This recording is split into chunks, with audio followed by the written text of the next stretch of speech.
CUET exam is coming, so we are हम लोग जान रहे हैं कि बहुत दिक्कत होती है एग्ज़ाम में पढ़ने में।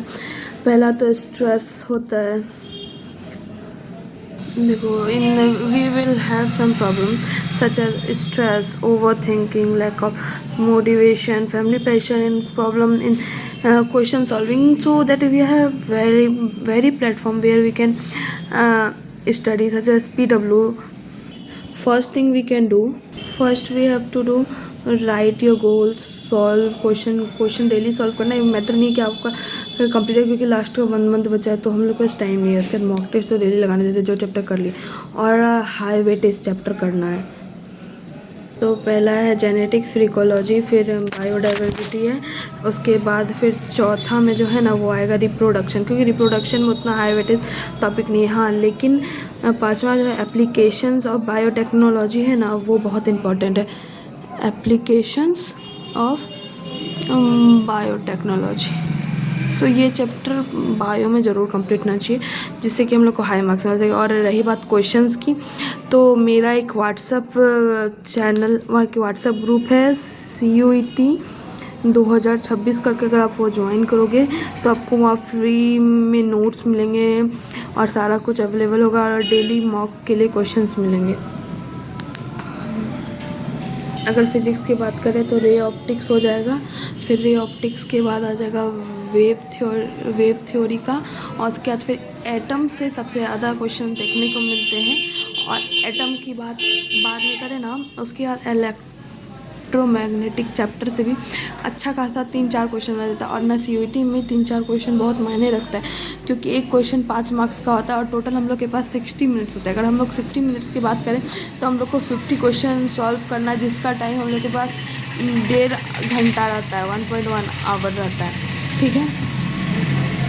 केमिस्ट्री में बात करें तो केमिस्ट्री में जो है ना, सबसे पहले ऑर्गेनिक केमिस्ट्री को सबसे बढ़िया से कर ले, क्योंकि ऑर्गेनिक केमिस्ट्री में क्या होता है कि ना, ऑर्गेनिक केमिस्ट्री ऐसा है ना जिसमें कि हाई वेटेज चैप्टर, सबसे पहले अमीन से क्वेश्चन ज़्यादा आते हैं, अल्कोहल, और जितना भी रिएक्शन है, नेम रिएक्शन, अगर आप बोलेंगे तो हम शॉर्ट्स के फॉर्म में हम डाल देंगे, जितना भी नेम रिएक्शन है मेरे पास ऑलरेडी नोट्स प्रिपेयर है।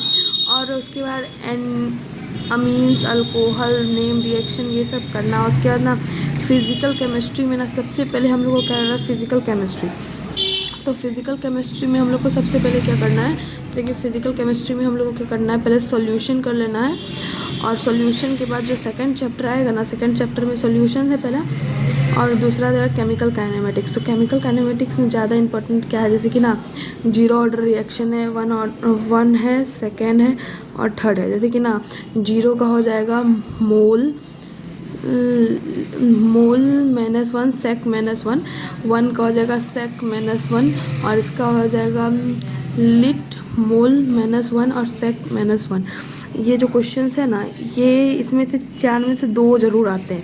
ये बहुत शॉर्ट है लेकिन बहुत हाई वेटेज है।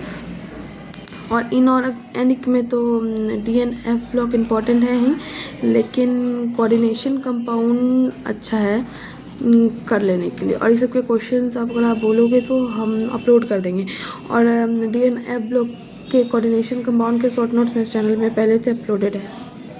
फिजिक्स के लिए रेफरेंस बुक, यूट्यूब पे बेस्ट टीचर्स की अगर बात करें तो पहली बात, अगर आपको फिज़िक्स स्ट्रॉन्ग करना है तो अलग सर का आप प्रीवियस ईयर का देख सकते हैं, मतलब कि जो आज से 10 ईयर पहले का। लेकिन अभी हम लोग के पास सिर्फ 1 मंथ लेफ्ट है, 1 मंथ। तो 1 मंथ में हम लोग को सारा सिलेबस कंप्लीट करने की ज़रूरत नहीं है। सिलेबस से ज़्यादा हम लोग को हाई वेटेज चैप्टर पे ध्यान देना है। हाई वेटेज चैप्टर पे अगर हम लोग ज़्यादा ध्यान देंगे ना, तो हम लोग ज़्यादा स्कोर पाएंगे, क्योंकि ना यहाँ पे कंसिस्टेंसी ज़्यादा होनी चाहिए। कंसिस्टेंसी जो है ना वो बड़ा होता है फेक मोटिवेशन से, ठीक ना, फेक मोटिवेशन। अगर हम लोग डेली अगर 1 आवर भी पढ़े ना, तो 1 आवर बड़ा होता है कि अगर कंसिस्टेंसी के साथ पढ़े, या कि 16 घंटे पढ़ लिए और उसके बाद फिर भूल गए। और ना डेली हम लोगों को ना कम से कम 5 to 6 आवर पढ़ना है। अप्रैल आ चुका है, ताकि अप्रैल आ जाएगा, आया नहीं है, लेकिन अभी हम लोग ज़्यादा टाइम नहीं। और रही बात नोट्स की, तो नोट्स आपको डेली अपलोड हो जाएंगे मेरे चैनल पे। सारे जो चैप्टर के आप लोग को नोट्स चाहिए आप कमेंट कीजिए, हम सारे का नोट्स फ्री में अवेलेबल करेंगे, कोई पैसा नहीं। और CUET के रिगार्डिंग जितनी भी इन्फॉर्मेशन है, कौन सा कॉलेज बढ़िया है नहीं है, उसके अंदर जैसे कि बायो, जैसे कि मेरा बायो है तो उस हिसाब से हम बोल रहे हैं। हम एक ड्रॉपर है, तो बायो के अकॉर्डिंग अगर बोले ना, तो बायो में बहुत सारे फील्ड है जैसे बढ़िया है। जैसे बहुत बच्चे एग्रीकल्चर प्रेफर करते हैं, तो एग्रीकल्चर है, जैसे कि फिर फिशरीज़ है, बहुत सारे फील्ड है, जैसे फिशरीज़ है, हॉर्टिकल्चर है। और उसके बाद अगर तुरंत नौकरी चाहिए ना, तो सबसे बेटर कोर्स है BSc नर्सिंग। अगर आप BSc नर्सिंग कर लोगे ना, तो आपको 4 साल के बाद क्या है, नौकरी है। और BSc नर्सिंग एज रेडियोलॉजिस्ट, ये भी अभी बहुत ट्रेंड में चला हुआ है। और ना अगर सबसे और बढ़िया करना है तो सीधा आप कर लीजिए, क्योंकि यूनी सब जिसमें कि टेक्नोलॉजी लगा हो ना, वही चाहिए, क्योंकि ना अभी टाइम चेंज हो रहा है, इसलिए हम लोग को टाइम के साथ आगे बढ़ना पड़ेगा। तो बायोलॉजी फील्ड में ये सब है। और सिंपल आप लोग जूलॉजी या बॉटनी से भी कर सकते हो, या बॉटनी से भी कर सकते हो, ये आप पे डिपेंड है। लेकिन हाँ, जो अभी ट्रेंड में आते थे कि बायोटेक्नोलॉजी भी एक अच्छा सा मीडियम है। हाँ, अगर रही बात डेली क्वेश्चन प्रैक्टिस की, तो मालवीय एकेडमी में आप क्वेश्चन प्रैक्टिस कर सकते हो। वहाँ पे प्रीवियस ईयर क्वेश्चन, PYQs का सेशन हुआ है, जहाँ से क्वेश्चंस हर साल आते हैं, क्वेश्चंस कम एवरी ईयर।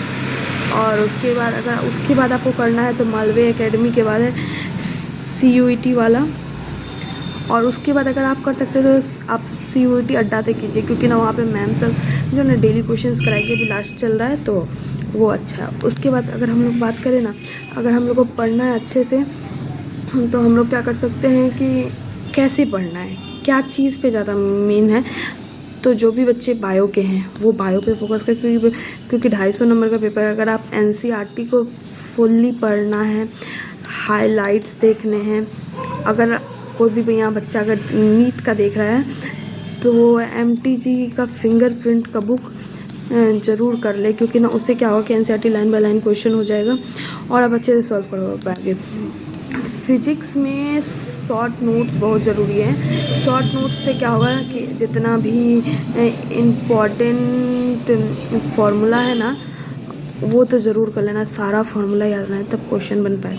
और केमिस्ट्री में क्या होता है ना, कि केमिस्ट्री अगर हम लोग को करना है ना, तो केमिस्ट्री में ऑर्गेनिक बहुत ज़रूरी है करना, क्योंकि सबसे ज़्यादा लमसम 20 से 25 क्वेश्चन सिर्फ ऑर्गेनिक से रहते हैं।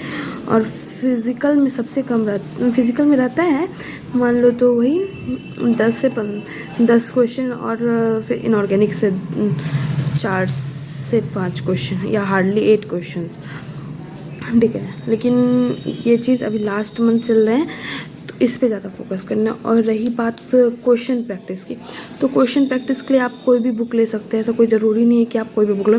जैसे कि ओसवाल का बुक बहुत बढ़िया होता है, ओसवाल भी प्रेफर करते हैं, ऐसा कोई ज़रूरी नहीं कि ओसवाल ही। हाँ, you can use ChatGPT for question practice. It will give you relevant questions to practice.